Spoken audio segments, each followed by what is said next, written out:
आने वाला गे महबूब मेरा, आने वाला गे महबूब मेरा।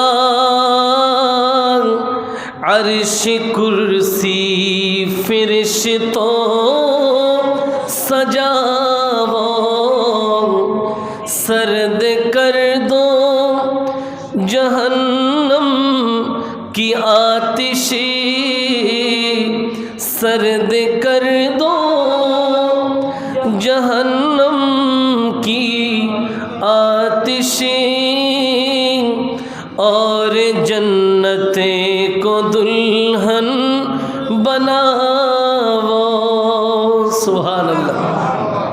আলোচনা লাইলাতুল মেরাজকে নিয়েই, সেই জন্য শুরুতে আল্লাহর নবী সাহিবুত তাজ ওয়াল মেরাজ সাল্লাল্লাহু আলাইহি ওয়াসাল্লামের শান ও আজমতে মেরাজ সংক্রান্ত নবীর প্রশংসা মহব্বতে একসাথে। আনে ওয়ালা গে মাহবুব মেরা, आने वाला है अर्श कुर्सी फिरिश्तों सजावो, सर्द कर दो जहन्नम की आतिशी, सर्द कर दो जहन्नम की आतिशी, और जन्नत को दुल्हन बनावो। आने वाला है अर्श कुर्सी फिरिश्तों, उम्मे हानी के घर कमली वाले सो रहे थे, जिबरील आए। उम्मे हानी के घर कमली वाले सो रहे थे, जिबरील आए, और बोले ये हुक्म रब है, और बोले ये हुक्म रब है, जल्दी महबूब को मेरी ला वो, आने वाला है महबूब, हाँ आने वाला है महबूब। अर्श कुर्सी नींद से जागे जिसे वक्त सरवर, बोले जिबरील सर को झुका कर। सुभान अल्लाह। नींद से जागे जिसे वक्त सरवर, बोले जिबरील सर को झुका कर, आज मिलने को बेचैन रब है। सुभान अल्लाह। आज मिलने को बेचैन रब है, हसरते दीद आका मीठा वो, आने वाला है महबूब मेरा, आने वाला है अर्श कुर्सी फिरिश्तों। घर से जिस दम चले कमली वाले, हुर गिलमा लगे नाते पढ़ने। सुभान अल्लाह। নাতে মুস্তাফা সাল্লাল্লাহু আলাইহি ওয়াসাল্লাম আপনারা যে আমার সাথে গুনগুনিয়ে পড়েন, আজকে পড়ছেন উর্দু, মাঝে মাঝে পড়েন বাংলা, মাঝে মাঝে পড়েন আরবি, এই যে যেই চর্চা, যেই আপনার চেষ্টা, এটা আজকের দিনে হাজী ঠান্ডা মিয়া সওদাগর জামে মসজিদ থেকে শুরু হয় নাই। এটা রহমাতুল্লিল আলামিন যেদিন পৃথিবীতে আগমন করছেন সেই দিন থেকে কিয়ামত পর্যন্ত চলবে। কাজেই নাতে রসুলকে ভালোবাসা, নাতে রসুল পড়তে পারা, এটা জহে কিসমত, সৌভাগ্যের ব্যাপার। আসুন, ঘর সে জিস দম চলে কমলি ওয়ালে হুর গিলমা লগে नात पढ़ने आके नूरे खुदा आसमां पर, सुभान अल्लाह, आके नूरे खुदा आसमां पर हम मलाइके की किस्मतें जगावो आने वाला गे महबूब, हाँ आने वाला है महबूब। अर्श कुर्सी फरिश्तों सैर अर्शे मुअल्ला की खातिर है सवारी बुराके हाजिर, सैर अर्शे मुअल्ला की खातिर है सवारी बुराके हाजिर। आज खुश है खुदा वंदे आलम, सुभान अल्लाह, आज खुश है खुदा वंदे आलम। जाव उम्मती बख्शावो आने वाला है महबूब, हाँ आने वाला है महबूब। अर्श कुर्सी फरिश्तों सजा वो सर्द कर दो जहन्नम की आतिश, सर्द कर दो जहन्नम की आतिशी, और जन्नत को दुल्हन बनावो आने वाला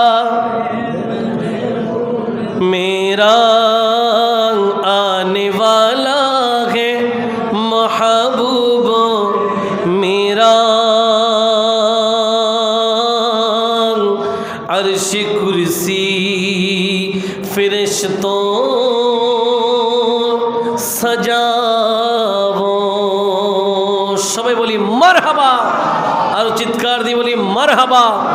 এবার পড়ি সুবহানাল্লাহ, আলহামদুলিল্লাহ, আল্লাহু আকবার, সুবহানাল্লাহ, আলহামদুলিল্লাহ, আল্লাহু আকবার, সুবহানাল্লাহ, আলহামদুলিল্লাহ, আল্লাহু আকবার।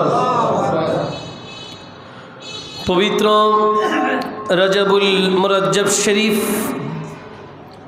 মহিমান্বিত পবিত্রতম এ মাসের তৃতীয় জুমা আমাদের মাঝে সমাগত।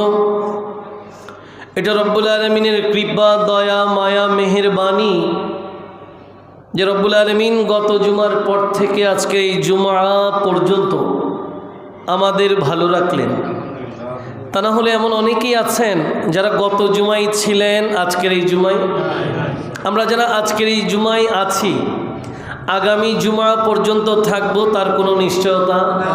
এই জন্য সময় থাকতে সময়টাকে আল্লাহ এবং তার প্রিয় রসুলের শেখানো পন্থায় আল্লাহ আমাদেরকে সাজানোর তৌফিক দান করুক, সবাই বলি আমিন। পবিত্র মাস রজবুল মুরজ্জব শরীফ এমন একটি মাস, যেই মাস বাকি 12টি মাসের মধ্যে একটু বেশি সম্মানিত। সুবহানাল্লাহ। আল্লাহ পাক কোরআন আল আজিম আল ফুরকান আল হামিদের মধ্যে এলান করেছেন যে আমি সৃষ্টির সূচনা থেকেই মাসের গণনা রাখলাম 12। কত? মাসের গণনা 12। এই 12টি মাসের মধ্যে 4টা মাস এমন রাখলাম যেগুলোকে বলে আশহুরুল হুরুম, সম্মানিত মাস। জোরে বলেন সুবহানাল্লাহ। কি মাস? সম্মানিত মাস। এই 4টি মাস আল্লাহ পাক ইশারা দিয়ে রাখলেন, কিন্তু কোরআনুল কারীমে 12 মাসের মধ্যে কোন 4 মাস আল্লাহ সম্মানিত গোটা কোরআন তন্ন তন্ন করে খুঁজলেও কিয়ামত পর্যন্ত পাবেন না। কিয়ামত পর্যন্ত আর কোরআন শরীফে ওটা পাবেন না। কোন 4 মাস এটা পাবেন না। তো কোথায় পাবেন? যখন কোরআন ইশারা দেয়, নবী সেটার ব্যাখ্যা দেয়। এই জন্য কোরআনুল কারীমের সাথে হাদিস শরীফ আপনাকে রাখতে হবে। এটা ছাড়া কোরআন বোঝার ক্ষেত্রে যেই সফলতা, এটা কখনোই আপনি হাসিল করতে পারবেন না। রহমাতুল্লিল আলামিন হাদিসে মুকাদ্দাসার মধ্যে বলেছেন, আজ-জামানু ক্বাদ ইস্তাদারা কাহাইয়াতিহি ইয়াওমা খালাকাস সামাওয়াতি ওয়াল আরদ as-sanatu 12 shahra minha 4 hurum 3 mutawaliyat zulqa'da wa zulhijja wal muharram wa rajab mudar alladhi baina jumada wa sha'ban। উচ্চ আওয়াজে বলেন সুবহান। রাহমাতুল্লিল আলামিন বলছেন যে আল্লাহ কোরআনুল কারীমে সৃষ্টির সূচনা লগ্ন থেকে মাসের যেই গণনায় 12টি মাস নির্ধারণ করেছেন, এবং সেই 12টির মধ্যে 4টিকে আল্লাহ পাক শ্রেষ্ঠত্ব দিয়েছেন। ও আমার প্রিয় সাহাবীরা, প্রিয় উম্মতেরা, তোমরা কি জানো সেই 4টা মাস কোনটা? নবী বলেন সালাসাতুন মুতাওয়ালিয়াত। এর মধ্যে 3টা মাস হলো ধারাবাহিক। 3টা হলো কি? ধারাবাহিক। নবীজি বলেন যুলকাদা, 1 নম্বর জিলকদ, 2 নম্বর বলছেন ওয়াজুল হিজ্জা, হজের মাস জিলহজ, 3 নম্বর বললেন ওয়াল মুহাররম। উঁচু আওয়াজে বলেন সুবহানাল্লাহ। 3টা গেল, রইল কয়টা? ওই একটা মাসের ব্যাপারে নবী বলেন ওয়া রজবা মুদার আল্লাযী বাইনা জুমাদা ও শাবান। আরেকটি মাস হলো রজব মাস, যেটা জুমাদা সানি এবং শাবানুল মুআজ্জামের মধ্যবর্তী মাস, রজবুল মুরাজ্জাব, যেই মাসের জুমা আমরা পড়ার জন্য মসজিদে আসলাম। প্রিয় ভাইয়েরা আমার, রজব মাস শ্রেষ্ঠ সম্মানিত 4টি মাসের মধ্যে একটি। এছাড়াও এই মাসের মধ্যে এমন একটি রাতের আগাজ হয়েছে, উম্মতে মুহাম্মদীর জন্য এর চেয়ে বড় খুশির খবর, এর চেয়ে বড় আনন্দিত হওয়ার খবর আর পাওয়া যাবে না গোটা কায়নাতে। কারণ রহমাতুল্লিল আলামিন এই মাসের মধ্যেই ঊর্ধ্বগমনে গিয়েছেন, আল্লাহর আরশের মেহমান হয়েছে, যেটা গোটা কায়নাতে, আল্লাহর গোটা সৃষ্টিতে, এমন কি আল্লাহর কিতাবে আছে 18,000 মাখলুকাত আল্লাহ পাক সৃষ্টি করেছেন। আপনি আমি বিজ্ঞান কতটা আবিষ্কার করেছি আমরা এখনও মাঝে মাঝে অনেকেই বলেন, বা বিভিন্ন পেপার পত্রিকায় অনলাইন পোর্টালগুলোতে আছে, হঠাৎ করে একটা জন্তু দেখলো এবং সে এমনভাবে বলে যেটা সে আর জীবনে কখনো দেখে, অনেকেই সেটা দেখে নাই, নতুন দেখলো। এরকম হাজার হাজার মাখলুকাত মানুষের চিন্তার বাইরে রয়ে গেছে, যেগুলো মানুষ কখনো কল্পনা করতে। কিন্তু আমি আপনাকে যে ব্যাপারটা বলছিলাম, এই 18,000 মাখলুকাতের মধ্যে এক প্রকার হলো মানুষ। কয় প্রকার? শুধুমাত্র একটি প্রকার হলো মানুষ। এর বাইরেও আরো 17,999 প্রকার মাখলুকাত রয়ে গেছে। আমি বলছিলাম গোটা এত কায়নাতের মধ্যে, হাজার হাজার মাখলুকাতের মধ্যে, জিন জাতি বলেন, মানব জাতি বলেন, হুর বলেন, গিলমান বলেন, ফেরেশতা বলেন, যত জাতি বলেন না কেন, কারণ নসিব হয় নাই সিদরাতুল মুনতাহা পাড়ি দেওয়ার। জোরে বলেন সুবহান। কারণ নসিব হয় নাই সিদরাতুল মুনতাহা পাড়ি দেওয়ার এমন কি যিনি ফেরেশতাকুল সর্দার জিবরিল আমিন মেরাজের রাতে নবীর সাথে তিনিও সিদরাতুল মুনতাহায় গিয়ে বলেন ইয়া রাসূলুল্লাহ, এরপরে যদি একটা কদম বাড়াই আমি জিবরিলকে খুঁজে পাওয়া যাবে না, আমার অস্তিত্ব থাকবে না।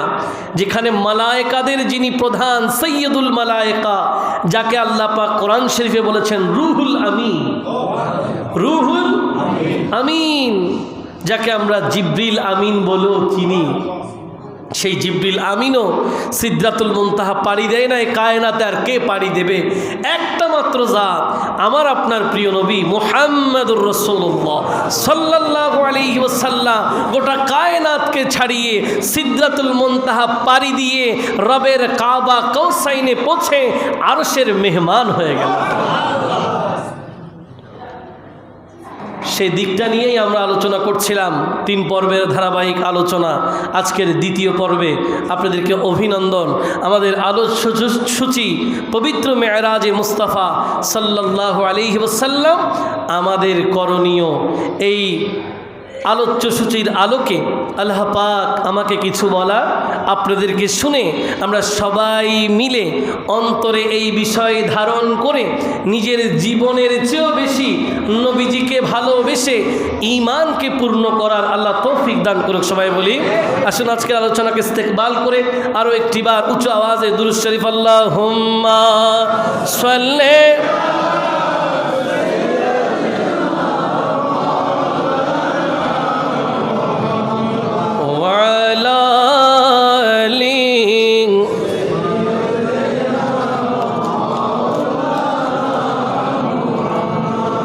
রব্বুল আলামিন কোরআন আল আজিম আল ফুরকান আল হামিদের মধ্যে এলান করলেন, আল্লাহ পাক ইরশাদ করছেন বিসমিল্লাহির রহমানির রহিম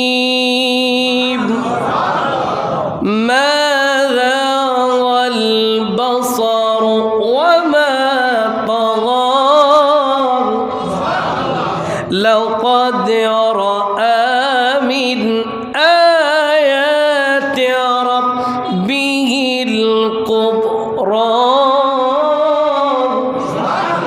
রব্বুল আলামিন হাকিমুল হাকিমিন পবিত্র কোরআনুল কারীমের সূরা নাজম 17 এবং 18তম আয়াতে এলান করতে লাগলেন।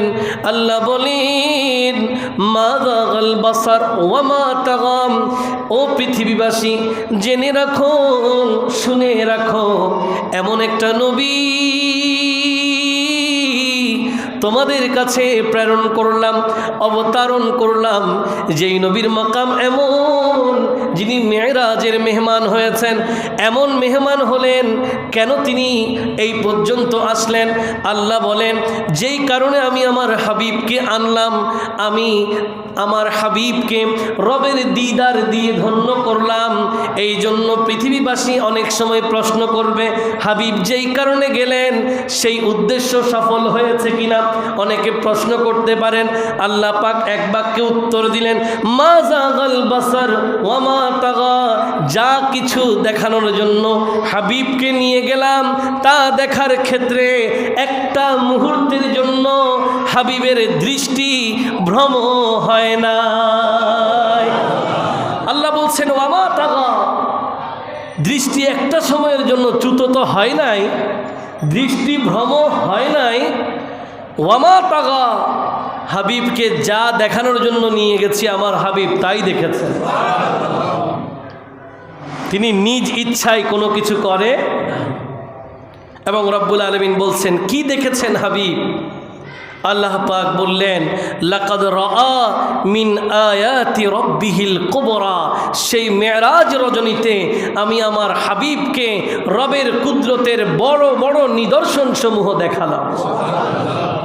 এই জন্য কোরআনুল কারীমের আয়াতগুলো যখন আপনি পর্যবেক্ষণ করবেন দেখবেন আল্লাহ পাক নবীজির ব্যাপারে কোরআনুল কারীমে বিভিন্ন জায়গায় বিভিন্ন রকম করে একটা আয়াত বারবার এনেছেন বিভিন্ন প্রকারে। আল্লাহ বলছেন বাশীরাও ওয়া নাযীরা, বাশীরাও, বশীর মানে সুসংবাদদাতা, নাজির মানে সতর্ককারী। কিসের সুসংবাদদাতা? জান্নাতের সুসংবাদদাতা। সতর্ককারী কিসের সতর্ককারী? জাহান্নামের সতর্ককারী। তো তিনি যে জান্নাতের সুসংবাদ দেবেন সেটা নিজে না দেখলে সংবাদ দেবেন কেমনে? একটু জোরে বলেন। নিজে না দেখলে সংবাদ দেবেন কেমনে?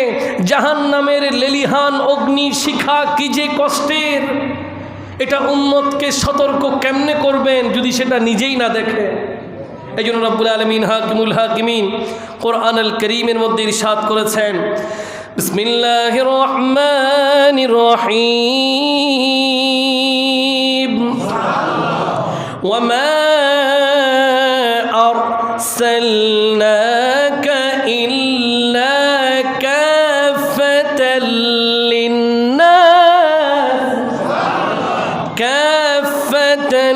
للناس بشيرا ونذيرا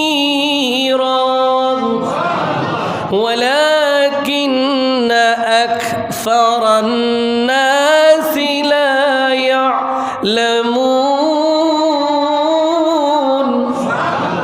رب العالمين হাকিমুল হাকিমিন পবিত্র কোরআনুল কারীমের সূরা সাবার 28তম আয়াতের মধ্যে এলান করতে লাগলেন। আল্লাহ বলেন, হাবিব আমি আপনাকে গোটা জাহানের সকল মানুষের জন্য প্রেরণ করেছি। আদম আলাইহিস সালাম এসেছেন, নূহ নজিহুল্লাহ এসেছেন, ইব্রাহিম খলিলুল্লাহ এসেছেন, ইসমাইল জবিহুল্লাহ এসেছেন, মুসা কলিমুল্লাহ এসেছেন, দাউদ খলিফাতুল্লাহ এসেছেন, ঈসা রুহুল্লাহ এসেছেন। এভাবে যুগে যুগে কালে কালে অনেক অনেক অনেক পয়গম্বররা এসেছেন, সবাই নির্দিষ্ট জাতির জন্য, গোত্রের জন্য। কিন্তু ইয়া রাসূলুল্লাহ, ইয়া হাবিবাল্লাহ, ও নবী, আমি আপনাকে কোনো সময়ের জন্য নয়, কোনো গোত্রের জন্য নয়, কোনো এলাকার জন্য নয়, কোনো শহরের জন্য নয়, কোনো দেশের জন্য নয়, আমি আপনাকে গোটা কায়নাতের জন্য প্রেরণ করলাম।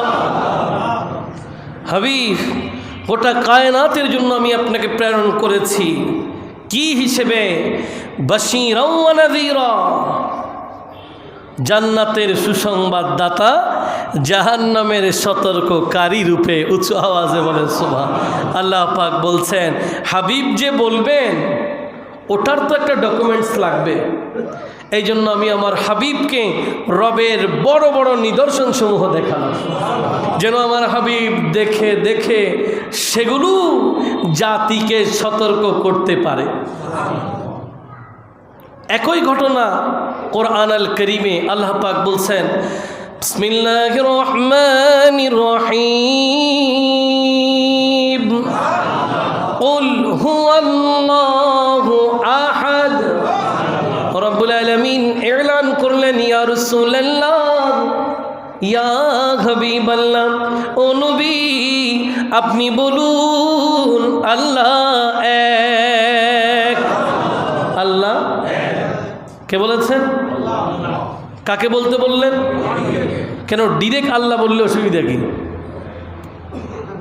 ডিরেক্ট যদি এই কথাটা আল্লাহ বলেন কোনো অসুবিধা?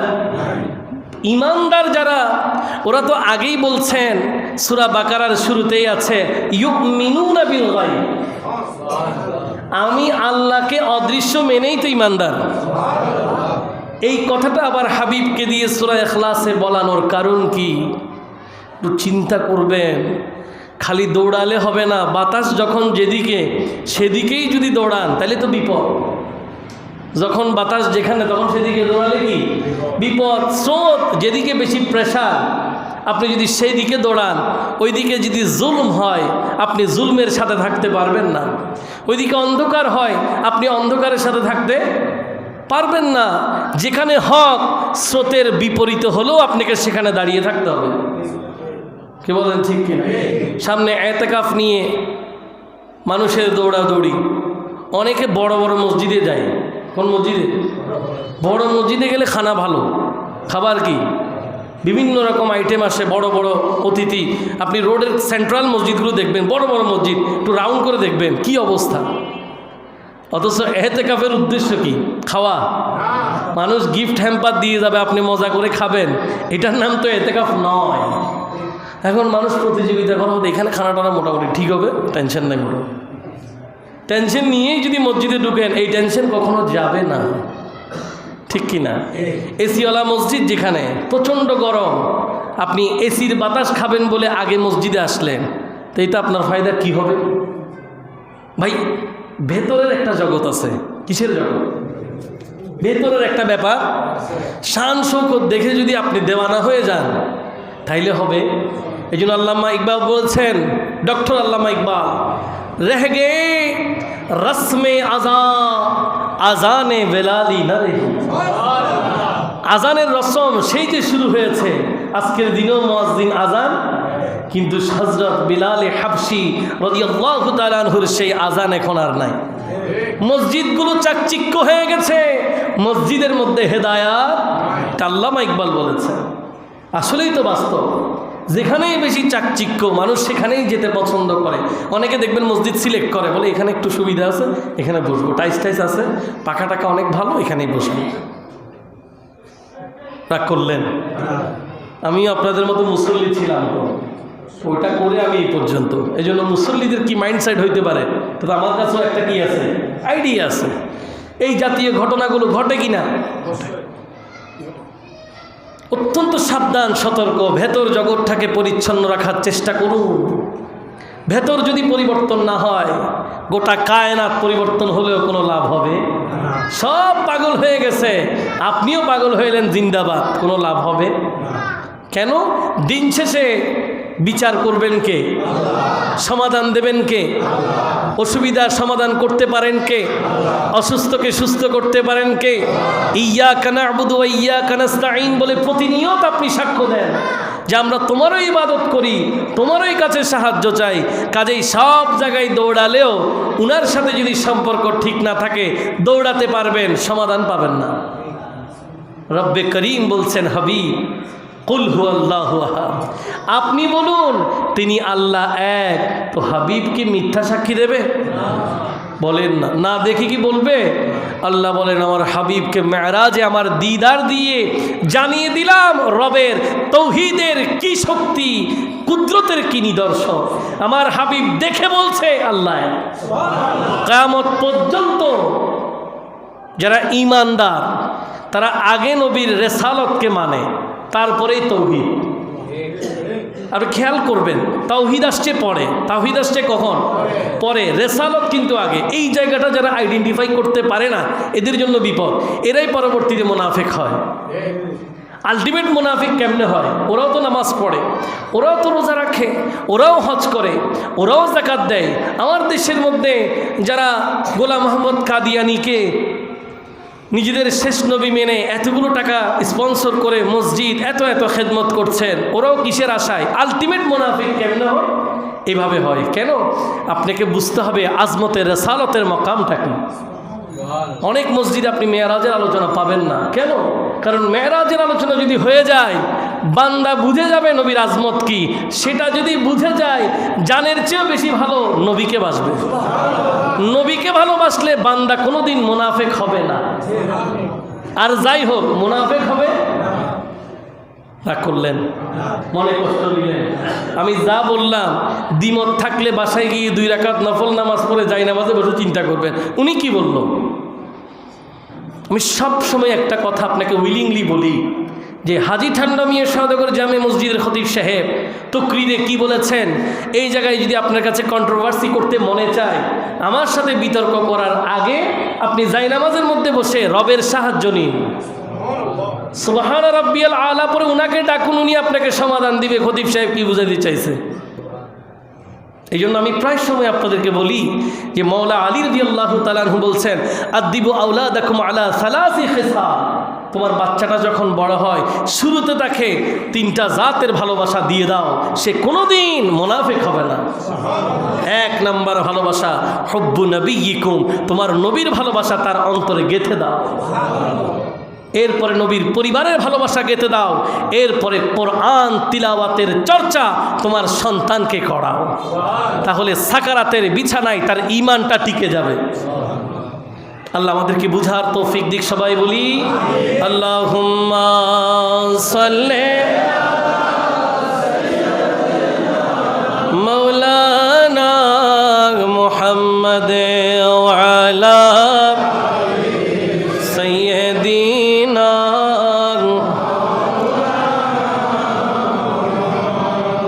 আল্লাহ পাক বলছেন যে আমি আমার হাবিবকে শ্রেষ্ঠ নিদর্শন সমূহ দেখালাম, আর সেগুলো দেখার ক্ষেত্রে একটা সময়ের জন্য তিনি দৃষ্টিভ্রম হয়। এবার আসেন, আলোচনা ছিল বাইতুল মুকাদ্দাস রহমাতুল লিল আলামিন, প্রথম ধাপের শেষ সীমানা মসজিদে আকসা থেকে, মসজিদে হারাম থেকে মসজিদে আকসা পর্যন্ত। মসজিদে আকসায় যখন রহমাতুল লিল আলামিন আগমন করলেন, সকল নবীরাম রসুলরাম আমাদের প্রিয় নবীর পেছনে নবীজির ইমামতিতে নামাজ আদায় করলেন। নামাজ আদায়ের পরে এবার নবীগণ জিবরিল আমিনকে জানতে চাইলেন উনি কে। মনে রাখবেন, মাঝে মাঝে এমন অনেক প্রশ্ন হয় যেগুলো দৃষ্টি আকর্ষণের জন্য। কিসের জন্য? আল্লাহ পাক কোরআন আল করিম, আমি যা বলি আপনাদেরকে এভিডেন্সের সাথে, যেন আপনার ঈমানটা ঠিক থাকে। সূরা কদরের মধ্যে আল্লাহ পাক বলছেন ইন্না আনজালনাহু ফি লাইলাতিল, নিশ্চয়ই আমি কোরআনটাকে অবতীর্ণ করেছি কদরের রাত্রিতে। আচ্ছা, আল্লাহ না বলা পর্যন্ত নবী কি জানে? জানে? কেমনে জানবে? আল্লাহ তো এখনো জানাই। তাহলে আল্লাহ বলছেন নিশ্চয়ই আমি কোরআন অবতীর্ণ করেছি কদর রাত্রিতে। এরপরে কদর রাত কি আল্লাহ বলবেন, তাই তো? কিন্তু আল্লাহ এরপরে কি বললেন? ওয়ামা আদরাকা মা লাইলাতুল কদর। হাবিব, আপনি কি জানেন কদর রাত কি? তো জানবে কেমনে? আপনি তো এখনো বলেন নাই। এখনো তো জানার কোনো কারণ নাই, আপনি এখনো বলেন। কিন্তু এই যে একটা বাড়তি আয়াত চলে আসলো, এটা কেন দিল? দৃষ্টি আকর্ষণের জন্য। সুবহানাল্লাহ পড়ে। এই জন্য মাঝে মাঝে অনেক প্রশ্ন হয়ে যায় দৃষ্টি আকর্ষণের জন্য। নাহলে আপনি আবার মসজিদ থেকে বের হয়ে মনে মনে চিন্তা করবেন যে হুজুর বলল নবীরা আমাদের নবীর পেছনে মুক্তাদি হয়ে নবীকে ইমাম মেনে নামাজ আদায় করলেন, আবার প্রশ্ন কেন হবে নামাজের পরে উনি কে? কিছু কিছু কিছু প্রশ্ন হয় কিসের জন্য? দৃষ্টি আকর্ষণের জন্য। সকল নবীরাম জিবরিল আমিনকে জিজ্ঞাসা করতে লাগলেন উনি কে? জিবরিল আমিন বলেন ইনি শেষ নবী, ইমামুল আম্বিয়া, ইমামুল মুরসালিন, মুহাম্মাদুর রাসূলুল্লাহ সাল্লাল্লাহু আলাইহি ওয়াসাল্লাম। উঁচু আওয়াজে বলেন সুবহান। তারা যখন জানতে পারলেন উনি সেই শেষ নবী, যেই নবীর কথা আমরা আমাদের আসমানি গ্রন্থে পেয়েছি, যেই নবীর কথা তাওরাতের মধ্যে আছে, যেই নবীর কথা জবুরের মধ্যে আছে, যেই নবীর কথা ইনজিলের মধ্যে আছে, যেই নবীকে মানব বলে আমরা আল্লাহর দরবারে ওয়াদা করেছি, এটা সেই নবী। এটা যখন পরিচয় নিশ্চিত, এবার নবীরা বললেন হাইয়াহুল্লাহ মিন আখিন ওয়া খলিফাতিন ফানি'মাল আখু ওয়া নি'মাল খলিফা। সব নবীরা এক বাক্যে বললেন আপনাকে স্বাগতম, আপনাকে স্বাগতম, অভিনন্দন, আল্লাহ আপনাকে বরকত মণ্ডিত করুক, আপনি আমাদের উত্তম ভাই, আল্লাহর উত্তম খলিফা। নবীরা নবুয়ত রিসালাতের দিক থেকে পরস্পর ভাই ভাই। জোরে বলেন নবীরা নবুয়ত রিসালাতের দিক থেকে পরস্পর পরিচয় শেষ। এবার মিটিং শুরু, ক্যাবিনেটের মিটিং শুরু। নামাজের পরে ইমামুল আম্বিয়া যেখানে মেহমানে আলা, ওখানে তো একজন সভাপতি দরকার, বলেন ঠিক কিনা? যিনি সবার আগে স্বাগত বক্তব্য দেবে, সবার শেষে সমাপনী বক্তব্য দেবে। সেটাকে রহমাতুল লিল আলামিনের জাদ্দে আমজাদ যাকে নবীজি বলেছেন তোমাদের বাবা মিল্লাতে আবিকুম ইব্রাহিম, হযরত ইব্রাহিম ও খলিলুল্লাহ আলাইহিস সালাম, তিনি সেই মিটিংয়ের সভাপতি, সদরে মুকররম, মেহমানে আলা, আমাদের প্রিয় নবী।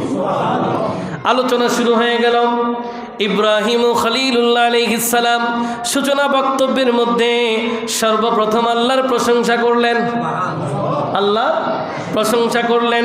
সেই প্রশংসা আল্লাহর জন্য যিনি আমাকে গোটা কায়নাতের মধ্যে খলিল বানিয়েছেন। কি বানিয়েছেন? খলিল বানিয়েছেন। যিনি আমাকে রাজত্ব দিয়েছেন, যিনি আমাকে মানুষের জন্য পথ প্রদর্শক বানিয়েছেন, যিনি নমরুদের বিশাল অগ্নিকুণ্ডেও আমাকে নিরাপদ রেখেছেন, যিনি আমাকে আগুনের মধ্যে কি রেখেছেন? সর্বোচ্চ নিরাপদ রেখেছেন। আগুনের ধর্ম পুড়িয়ে ফেলা, কিন্তু সবার জন্য সেই ধর্ম টেকবে না। যখন আল্লাহর খলিল আগুনে যাবে তখন আল্লাহ বলে কুলনা ইয়া নারু কুনি বারদাও ওয়া সালামান আলা ইব্রাহিম। এই আগুন তোমাকে বানিয়েছি পোড়ানোর জন্য, নিঃশেষ করার জন্য, তবে আজকে তুমি পোড়াতে পারো না, কারণ তোমার মাঝে আমার খলিল এসেছে। ইব্রাহিম ও খলিলুল্লাহ এইভাবে আল্লাহর প্রশংসা করলেন। এরপরে হযরত মুসা কালিমুল্লাহ আলাইহিস সালাম দাঁড়িয়ে গেলেন। তিনিও সেখানে বিশেষ অতিথি। তিনি বক্তব্য রাখলেন, আল্লাহর দরবারে শুকরিয়া আদায় করলেন। এভাবে করলেন যে আমি সেই আল্লাহর শুকরিয়া আদায় করি যিনি আমার সাথে কোনো মাধ্যম ছাড়া কথা বলেছেন, কোনো মাধ্যম ছাড়া যিনি আমাকে কালিমুল্লাহ বানিয়েছেন, যিনি আমার সাথে কথা বলেছেন। এরপর তিনি বলেন সেই মহান রবের প্রশংসা যিনি আমাকে তাওরাত কিতাব দিয়েছেন, ফেরাউনকে ধ্বংস করেছেন, আমার জাতি বনি ইসরায়েলকে মুক্তি দিয়েছেন, উম্মতের মধ্যে আমাকে, আমার জাতিকে হকের উপরে প্রতিষ্ঠিত করেছেন। উনার বক্তব্যের পরে এবার দাউদ আলাইহিস সালাম কৃতজ্ঞতা শুরু করে দিলেন, রবের দরবারে ধন্যবাদ জানালেন যে রব্বুল আলামিন আমাকে বাদশাহী দিয়েছেন, আমাকে জবুর কিতাব দিয়েছেন, আমাকে এমন মুজিজা দিয়েছেন যে পৃথিবীতে আর কাউকে দেয়া হয় নাই। লোহা আমার হাতে নরম হয়ে যায়। এখন লোহা ঠিক করার জন্য লোহার মিলিং মেশিন আছে না নাই? আলাদা একটা মেশিন আছে, অনেক কষ্টের মাধ্যমে সেটাকে কি করতে হয়? গলাতে হয়। দাউদ আলাইহিস সালামকে আল্লাহ পাক এমন মুজিজা দিয়েছেন, উনি লোহা হাতে নিলে নরম হয়ে যেত। এইভাবে তিনি রবের দরবারে কৃতজ্ঞতা প্রকাশ করলেন। এরপরে উনার সন্তান, যিনি পৃথিবীর মধ্যে অন্যতম শ্রেষ্ঠ বাদশা, পৃথিবীর মধ্যে অন্যতম শ্রেষ্ঠ বাদশাহ হযরত সুলাইমান আলাইহিস সালাম, তিনি শুকরিয়া আদায় করলেন সেই বৈঠকে যে আমি আল্লাহর দরবারে শুকরিয়া আদায় করি যে রব্বুল আলামিন আমাকে মানব জাতি, জিন জাতি, এমনকি পশু পাখিদের কথা বুঝার সেই অনুমতি দিয়েছে। অনেক দূর থেকে থাকলেও পিঁপড়াও যদি কিছু বলে, সুলাইমান আলাইহিস সালাম সেটা শোনার ক্ষমতা আল্লাহ ওনাকে দিয়েছে। সেই সুলাইমান আলাইহিস সালামের ঘটনা একটু বলবো। আল্লাহু আকবার। ওনার হাতের মধ্যে সিরাতে আম্বিয়া, বড় বড় সিরাত গ্রন্থগুলোর মধ্যে কাসাসুল আম্বিয়ার মধ্যে লেখা আছে এই ঘটনাগুলো। চমৎকারভাবে ইবনে কাসির এনেছেন, ইমাম আসকালানি এনেছেন, ইমাম ইবনে আসাকির এনেছেন যে হযরত সুলাইমান আলাইহিস সালামের কাছে একটা আংটি ছিল, যেটা পরলে গোটা কায়নাত অনুগত হয়ে যেত। এই আংটিটার রং ছিল নীল। আংটির রং ছিল কি? নীল। ওই আংটি যখন খুলে ফেলতো তখন বাকি সবগুলো আপন জায়গায়, কিন্তু যেই মাত্র তিনি কাউকে অনুগত করবেন, ডাকবেন, আহ্বান করবেন, নিজের ক্ষমতা, প্রভাব প্রতিপত্তি বাস্তবায়ন করবেন, আংটি পরে ফেললে সব ঠিকঠাক। ওই আংটির ব্যাপারে একটা বক্তব্য আপনাদেরকে শোনাই। লাভ কি আছে? লাভ কি? ওই আংটির মধ্যে একটা লেখা ছিল, সুবহানাল্লাহ বলতো। আংটির মধ্যে অনেক সময় খোদাই করা থাকে অনেকগুলো লেখা। ওই ওনার একটা আংটির মধ্যে, ওই আংটিটাতে লেখা ছিল লা ইলাহা ইল্লাল্লাহু মুহাম্মাদুর রাসূলুল্লাহ সাল্লাল্লাহু আলাইহি ওয়াসাল্লাম। উঁচু আওয়াজে বলেন সুবহান। ওনার আংটিতে আমাদের কালেমা ছিল। উঁচু আওয়াজ। সুলাইমান আলাইহিস সালাম ওনার প্রশংসার শেষের পরে এবার ঈসা রুহুল্লাহ একে একে সবাই দিতে দিতে ঈসা রুহুল্লাহ আলাইহিস সালাম তিনিও সেই বৈঠকের মধ্যে বক্তব্য রাখলেন। তিনি বললেন, আমি সেই আল্লাহর দরবারে প্রশংসা আদায় করি যিনি আমাকে তাওরাতের শিক্ষা দিয়েছেন, ইনজিল আমাকে দান করেছেন। তাওরাত শিক্ষা দিয়েছেন, ইনজিল আমাকে দান করেছেন, এবং আমাকে আল্লাহ পাক এমন ক্ষমতা দিয়েছেন যে আমি যদি মাটিকে দলা বানিয়ে পাখির মতো বানিয়ে ফু দিই সেখানে জান চলে আসতো। এটা ঈসা আলাইহিস সালামের ক্ষমতা ছিল, এবং উনি মৃত ব্যক্তিকে জিন্দা করতে পারতেন। ক্ষমতা কার? দিয়েছেন কে? তা আল্লাহ যদি ঈসা আলাইহিস সালামকে এই ক্ষমতা দেয়, আপনার আমার রাগ করার কোনো কারণ আছে? এবার আসেন, সবার বক্তব্য শেষ, সবার শেষে বক্তব্য রাখেন মেহমানে আলা, প্রধান অতিথি বক্তব্য রাখবেন। এখন রহমাতুল্লিল আলামিন দাঁড়িয়ে গেলেন। নবীজি বললেন, আপনারা সবাই তো আল্লাহর প্রশংসা করেছেন, এবার আমার সময় আমিও সেই আল্লাহর প্রশংসা করছি যিনি আমাকে এমন বানিয়েছেন। কোরআনে আছে, বিসমিল্লাহির রহমানির রহিম, ওয়ামা আরসালনাকা ইল্লা রাহমাতাল লিল আলামিন। আমাদের প্রিয় নবী বলেন, আপনাদেরকে আল্লাহ পাক এক একজনকে এক একটা দিয়েছে, কিন্তু আমি এমন ব্যক্তি যার নাম হাবিবুল্লাহ, যাকে আল্লাহ যা দিয়েছেন সবার উপরে দিয়েছেন। আল্লাহ আমাকে গোটা আলামিনের জন্য রহমত করে প্রেরণ করেছেন। নবী বলেন, আমি সেই আল্লাহর প্রশংসা করি যিনি গোটা কায়নাতের জন্য আমাকে জান্নাতের সুসংবাদদাতা, জাহান্নামের সতর্ককারী রূপে পাঠালেন। নবী বলেন, আমি প্রশংসা আদায় করি যিনি আমাকে শ্রেষ্ঠ গ্রন্থ দিয়ে ধন্য করেছেন। কোরআনের মধ্যে আছে, বিসমিল্লাহির রহমানির রহিম, নাজ্জালাল ফুরকানা আলা আবদি। রব্বুল আলামিন হাকিমুল হাকিমিন পবিত্র কোরআন আল কারীমের সূরা ফুরকানের 1 নম্বর আয়াতের মধ্যে এলান করেছেন, হাবিব, আমি আমার প্রিয় বান্দা প্রিয় হাবিবকে ফুরকান দিয়েছি। নবীজি বললেন, আল্লাহ আমাকে এমন নিয়ামত দিয়েছেন, এমন কোরআন দিয়েছেন, সেই আল্লাহর প্রশংসা করি যে কোরআনে তিবিয়ানান লিকুল্লি শাই, সব আছে। কোরআনের মধ্যে কি সব আছে? সুবহানাল্লাহ পড়ে।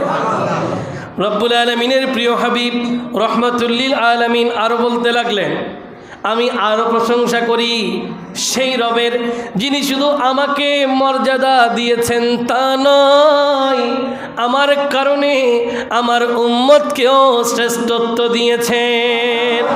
কোরআন আল কারীমে আছে, বিসমিল্লাহির রহমানির রহিম, ওয়াকাযালিকা জাআলনাকুম উম্মাতাও ওয়াসাতা। আল্লাহ পাক আমার উম্মতকে মধ্যমপন্থী বানিয়েছেন। কোরআনে আছে, কুনতুম খায়রা উম্মাতিন উখরিজাত লিন্নাস, গোটা কায়নাতের মধ্যে আমার উম্মতকে আল্লাহ পাক শ্রেষ্ঠত্ব দিয়েছেন। প্রিয় নবী রহমাতুল্লিল আলামিন বলেন, আল্লাহ আমাকে আরো অনেক মাকাম দিয়েছেন, এমন কি আমাকে সৃষ্টির সূচনা, আমাকেই সবার সমাপ্তি করে পৃথিবীতে পাঠালেন। এই জন্য নবী বলেছেন, আনা ইমামুল আউয়ালিনা ওয়াল আখিরিন ওয়ালা ফাখরা, আমি আগেরও ইমাম, পরে যারা আসবে এদেরও ইমাম, কিন্তু আমার কোনো অহংকার। আপনাদের অহংকার আছে? ছাড়তে হবে। কেন? আশিকে রাসূল প্রিয় নবীর ভালোবাসা রাখেন, ওই নবীর সব থাকার পরেও অহংকার ছিল না। আপনি আশিকে রাসূল দাবি করে কেমনে অহংকার রাখবেন? রহমাতুল্লিল আলামিন সেই বৈঠকের মধ্যে নবীদের সুপ্রিম ক্যাবিনেটে, সেই বৈঠকে উম্মতকে বাদ দেন নাই, উম্মতের কথা সেখানে আলোচনা করেছেন যে আমার উম্মত এমন উম্মত যারা গোটা কায়নাতের মধ্যে শ্রেষ্ঠ, এবং কাল কিয়ামতের ময়দানে আমার উম্মতি বাকি নবীদের পক্ষে তাদের জাতিরা যখন বিরুদ্ধে যাবে নবীদের পক্ষে সাক্ষী দেবেন আমার উম্মতেরা।